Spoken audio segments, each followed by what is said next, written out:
The folder hit the dining room table so hard that the crystal water glasses rattled against their silver rings. Delia Ashford, 37-year-old director of the Ashford Community Trust and wife of Brennan Cole, did not flinch. She had learned long ago that flinching gave him permission to keep going. Brennan Cole, 42-year-old chief operating officer of Cole Harrington Capital Group, stood at the head of his family's formal dining table, the one his mother had shipped from a Connecticut estate sale 3 years ago, and pointed at the folder like it had personally offended him. "Explain that," he said. Delia looked at the folder. She looked at him.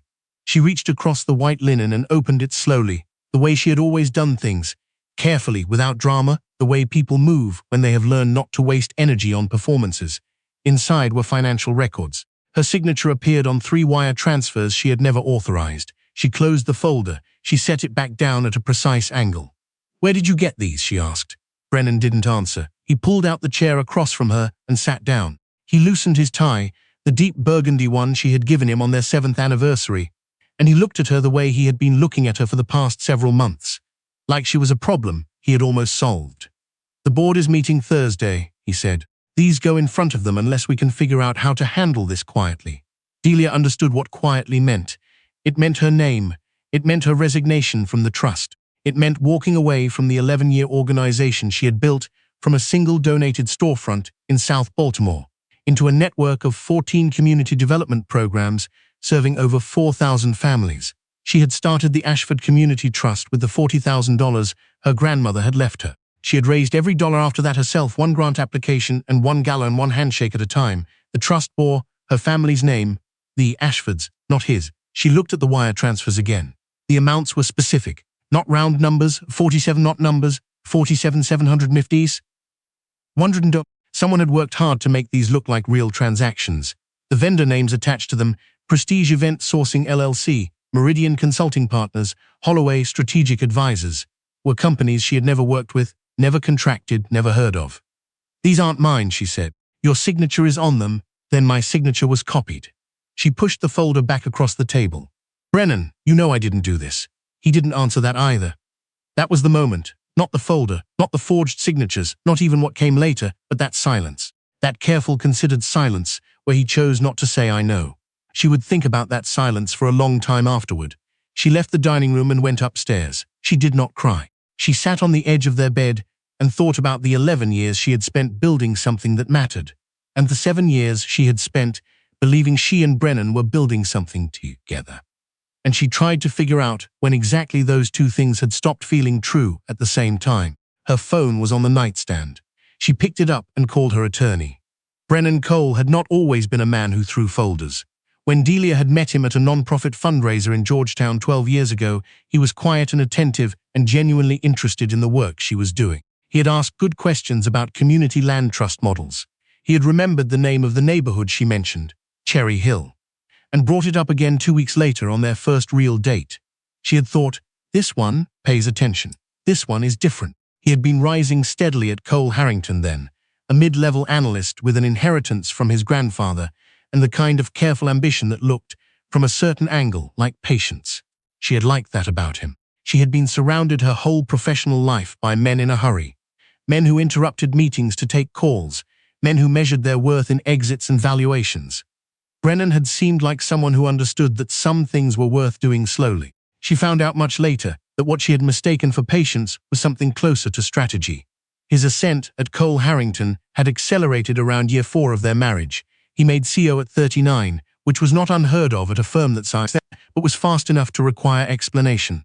The explanation, though Delia only understood it fully in retrospect, was Cressida Fenn. Cressida Fenn, 34-year-old senior portfolio director at Cole Harrington Capital Group, had joined the firm 2 years before Brennan's promotion. She was precise and well-credentialed, and had a way of walking into rooms that made other people feel like they had been waiting for her. Delia had met her 3 times at company events, and had thought, each time, that she seemed like someone who was always slightly ahead of where she appeared to be. She was right about that, though not in the way she imagined. The first sign Delia noticed, the first one she let herself notice, was that Brennan stopped asking about the trust. Not abruptly, the way these things always happen, gradually, then completely. He stopped asking how the grant cycle had gone, stopped remembering the names of board members she mentioned, stopped congratulating her when a program hit a milestone. He started being somewhere else, even when he was in the room. She told herself it was the promotion. She told herself COO was a different kind of pressure. She told herself a lot of things that cost her nothing to believe. The second sign was the phone. Not that he hid it. That would have been too obvious, and Brennan was not a man who made obvious mistakes. It was more that it became invisible. He stopped leaving it on the kitchen counter. He stopped showing her things on it. It was always in his jacket pocket, always face down when he set it on a surface, always with him when he left a room. The third sign was the lunch. She had driven downtown to surprise him, his birthday, a reservation at the restaurant where they'd had their first anniversary dinner, and had seen them through the window. Brennan and Cressida, at a cornered table, not eating. His hand on the table close to hers. Her leaning forward. His expression, and this was the part Delia kept returning to, was the expression she remembered from their early years. Open, present, engaged. He hadn't looked at her like that in a long time. She had driven home. She had sat in the driveway for 45 minutes. She had gone inside, made dinner, and when he came home 2 hours later with a business meeting excuse she hadn't asked for, she had handed him a glass of wine and not said a word. She was not ready yet. She needed to understand what she was dealing with before she said anything out loud. The board meeting happened on a Thursday, as Brennan had said it would. Delia sat in the trust's conference room, the one with the photographs of program participants lining the east wall. 12 years of faces she knew by name, and watched 3 members of the Cole-Harrington Oversight Committee present the forged wire transfers to her board. She watched her board's faces. Some of them she had known for a decade. Gerald Oakes, who had been her first board chair and who still called her every year on the anniversary of the trust's founding. Dorothy Price, whose daughter had gone through the trust's college access program and was now finishing a nursing degree at Morgan State. Howard Kimball, who had personally written the check that kept the lights on during the 2019 funding gap. She watched them hear the numbers. She watched them try to reconcile what they were hearing with what they knew about her. She watched the doubt come in, slow and unwilling. She spoke for 11 minutes. She pointed out the vendor names. She explained that none of these entities appeared in the trust's procurement records, vendor registry, or any board-approved expense category. She noted that the wire transfer authorization codes did not match the trust's internal workflow. The routing was different, the approval chain was different, the timestamps didn't align with the trust's operating hours. She asked one question: who benefits from these transactions? Nobody answered. The committee tabled the matter pending further review.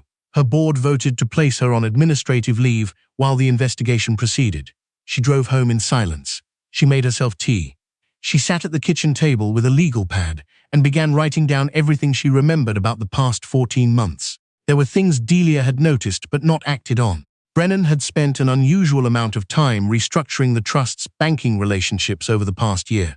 He had volunteered to help, had positioned it as a way of supporting her work, and she had been grateful because she hated the financial administration side of things, and he was genuinely good at it. She had signed the new account authorizations without reading them closely. She had trusted him. She had trusted him. She sat with that for a while. Then she went to her filing cabinet. She pulled out every banking document, every account authorization, every vendor onboarding form from the past 18 months. She spread them across the kitchen table in chronological order. She made coffee. She started reading. It took her 4 hours. By the end, she had found 3 things. First, the new banking structure Brennan had set up routed all outgoing payments through a secondary clearance account she had not previously used. The authorization on that account bore her signature, but the date on the document was a Wednesday.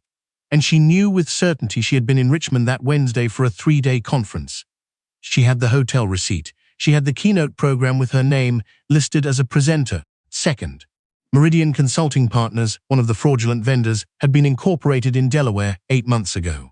The registered agent was a firm she didn't recognize, but the business address on file was a suite in a building in Bethesda, a building where Cole-Harrington Capital Group had leased 2 floors since 2021. Third, she found an email in her junk folder, misfiled by an overly aggressive spam filter from her bank's wire transfer notification system. 3 alerts she had never seen. 3 transactions she had never approved. The email thread showed that the notification had been forwarded automatically to a secondary address she had never set up. She wrote down the secondary address. She stared at it. Then she took out her phone and texted her attorney. "I need you to look at something tonight." Her attorney's name was Felicia Crane. They had known each other since law school. Delia had started a JD before pivoting to nonprofit management, and Felicia had stayed the course and ended up running a boutique firm in Silver Spring that specialized in financial disputes and employment law. She was thorough and unhurried, and she had a gift for making people feel like whatever complicated thing they were in the middle of was actually quite manageable. She came to the house that evening and sat at the kitchen table with the documents spread out between them. She did not say anything for a long time. Then she said, "Delia, you understand what this is? I understand what it looks like." "No!" Felicia tapped the bank routing document. "I mean, you understand what this actually is. This is coordinated. The account structure, the vendor entities, the forged authorizations, someone with access to your signature, your banking credentials, and your internal workflow built this over at least a year, maybe longer." Delia nodded. "Brennan had access to all of that," she said. "Who else?" She thought about it. Her executive director, Gwen, had some banking access, but Gwen had been with the trust for 9 years and had turned down a higher-paying position at United Way last spring because she said she wasn't done with the work they were doing. She thought about other staff members, past vendors, board members. She kept coming back to the same person. "Cressida Fenn," she said. Felicia wrote the name down. "Why her?" "Because she's a portfolio director at Cole Harrington. She would have the technical knowledge to build a structure like this, and because—" Delia stopped. She reorganized the thought. "Because I think she's been inside my marriage for a while, and I don't think she came in empty-handed." Felicia looked at her over the rim of her glasses. "Okay," she said. "Then let's find out what she brought with her." What Cressida Fenn had brought with her, it turned out, was a plan that had been operational for 14 months. Felicia's forensic accountant, a quiet, methodical man named Burke, who never made eye contact but never missed anything, spent 6 days going through every financial record Delia could produce. He also, through channels Delia didn't ask about, obtained the incorporation documents for all 3 fraudulent vendor entities. All 3 had been registered in the same 4-week window. All 3 used the same registered agent. All 3 had the same secondary business address in the Bethesda building. The Bethesda building's tenant directory listed on the 14th floor, Cole Harrington Capital Group. And on the 14th floor's internal directory, obtained by Felicia through a professional contact, the suite number on the vendor registrations corresponded to an office assigned to one person, Cressida Fenn. Burke laid this out at Delia's kitchen table on a Tuesday evening with the same tone he might have used to describe a weather forecast.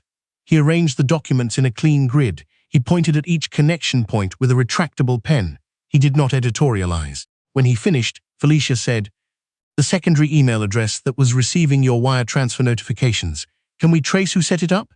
Burke nodded. He had already done it. The account had been created from a device registered to a Cole Harrington corporate account. The IP address logged at account creation matched the firm's Bethesda office network.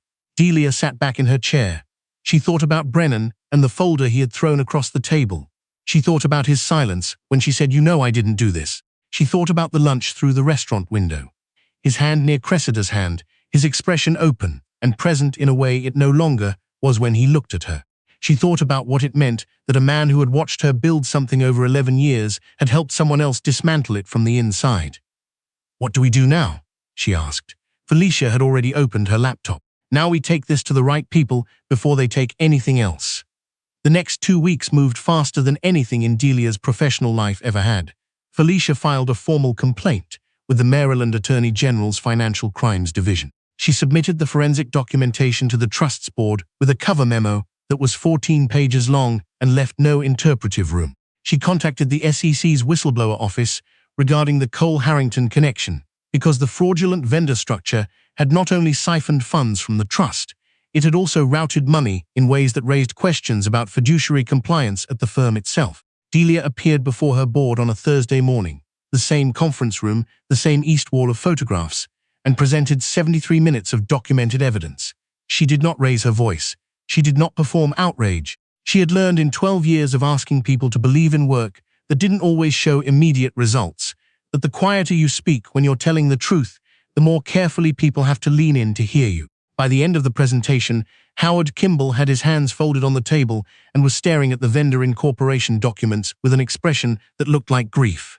"She built those entities to look like the trust's normal vendor relationships," he said. It wasn't a question.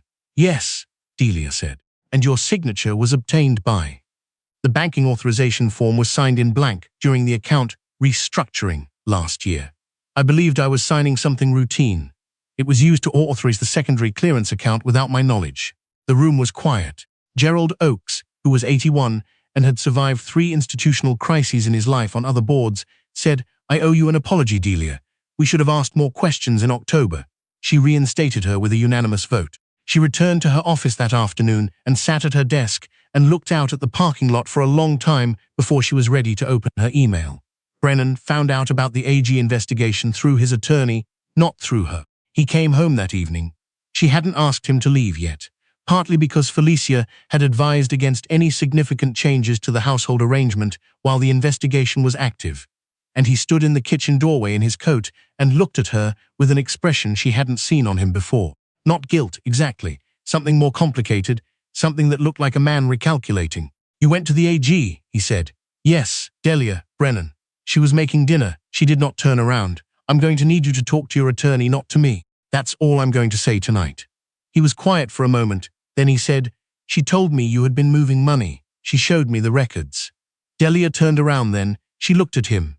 She looked at the man she had been married to for 7 years, and she tried to find the one she had believed she was marrying. "And you believed her," Delia said. He didn't answer. "Or you decided it was useful to believe her," she said. "I don't know which is worse." She turned back to the stove. He left the kitchen. She heard him on the phone in the study, speaking in a low, quick voice, and she understood that the conversation she had just had with him was probably the last honest one they would have before everything became transactional. She was right. The investigation moved through its stages with the methodical patience of institutional processes. Delia gave depositions. Burke produced more documents. Felicia was in contact with the AG's office multiple times a week. Cressida Fenn retained her own attorney and initially maintained that the vendor entities were established for legitimate consulting purposes. That position lasted approximately 3 weeks until the forensic trail of the wire transfer notifications, the redirected emails, the IP address, the device registry, was entered into the formal record. Then her attorney began discussing cooperation. Brennan's attorney, separately, began discussing the same thing. Delia was told about this through Felicia in neutral, procedural language, which was the right way to tell her but still felt like being informed of a death. What emerged from the cooperation discussions was a picture Delia had already mostly assembled herself. Cressida had approached Brennan 18 months ago with evidence, she said, that Delia had been misappropriating trust funds. The evidence was fabricated, but Brennan had either believed it or chosen to believe it. Cressida had proposed a structure that would document the misappropriation in ways the board couldn't ignore, which would allow Brennan to distance himself from the trust's operations and eventually from Delia herself, clearing the way for what Cressida described in recorded communications that Felicia later obtained as a cleaner situation going forward. The cleaner situation was Brennan. The obstacle to it was Delia. Delia read the summary her attorney prepared. She read it twice. She set it down on the kitchen table, the same table where Brennan had thrown the folder, which felt like a long time ago now, and she felt something she hadn't expected to feel. Not rage, not vindication, something quieter and more final, like the sound a door makes when it closes on a room you won't enter again. There was one more thing. It came in the form of a letter, delivered by a law firm in Boston that Delia had never heard of. The letter was addressed to her name, not her married name, and the return address was the office of Hargrove Renfield and Associates, Estate and Trust Administration. The letter informed her that the estate of her late uncle, Whitmore Ashford, had completed its probate process, and that as the sole named beneficiary of the Ashford Family Investment Trust, she was entitled to receive a full accounting of the trust's assets. Whitmore Ashford had died 14 months ago at the age of 87. He had been, in the language of people who knew him, quietly significant. He had never been on a magazine cover. He had never given a keynote. He had spent 40 years building a private investment portfolio with the patience of a man who understood that wealth, properly structured, compounded the way conviction compounded slowly and visibly, then all at once. Delia had known him as her mother's older brother, the one who sent birthday cards with handwritten notes inside, and who, when she had told him at 18 that she wanted to do something that mattered, had said, "Then do it. Don't wait for permission, and don't explain yourself to people who aren't paying attention." She had not known the full extent of what he had built. The accounting arrived 3 days later. She sat with Felicia and Burke and the Boston attorney, a composed woman named Sutherland, who wore reading glasses on a chain, and they walked through it together. The Ashford Family Investment Trust held $1.4 billion in diversified private assets, real estate holdings across 7 states, equity positions in 14 mid-market companies, a private lending portfolio that Whitmore had been building since the early 1990s, and a majority ownership stake, 63%, in a private investment company called Ashford Capital Holdings, which managed institutional funds for a network of family offices and endowments across the Northeast. Sutherland looked at Delia over her reading glasses and said, "Your uncle spoke of you often. He said you understood what money was actually for." Delia thought about the community trust she had built on $40,000. She thought about the 4,000 families. She thought about Dorothy Price's daughter finishing her nursing degree. "I think I do," she said. The morning the AG's office announced formal charges against Cressida Fenn, wire fraud, identity fraud, and conspiracy, Delia was at the trust's offices on the east side of Baltimore, meeting with her program directors about the spring grant cycle. She had her coffee. She had her legal pad. She had the same east wall of photographs she had looked at during the board meeting, when she had sat there and kept her voice quiet and told the truth. Gwen, her executive director, forwarded her the news alert with a single line. They announced it. Delia read it. She closed her phone. She picked up a pen. "All right," she said to the room. "Where were we?" Brennan's attorney reached a settlement agreement 2 weeks later. He resigned from Cole Harrington before the firm's own internal review concluded. Delia filed for divorce on a Tuesday morning with the same attorney who had sat at her kitchen table and told her the complicated thing she was in the middle of was actually quite manageable. She was beginning to believe that was true. She moved into a house in a neighborhood near the trust's main office, a row house on a quiet block with a back garden that had been badly neglected and needed significant work. She spent a Saturday in October with gardening gloves and a list of what could be saved and what needed to be pulled out entirely. And she felt, in a way she hadn't expected, that this was a reasonable way to begin. Ashford Capital Holdings appointed her to the board in November. She did not change the name of the Ashford Community Trust. She added 2 new program sites in the spring. She hired a financial compliance officer and overhauled the banking structure herself, carefully, reading every document before she signed it. Her uncle had been right about one thing. She had always known what money was actually for. She had just spent 11 years proving it on a smaller scale than anyone, including her, had realized she was capable of. She proved it on a larger scale now, quietly, without drama, the way she had always done things, the way people move when they have learned not to waste energy on performances and have finally, after everything, run out of reasons to make themselves small.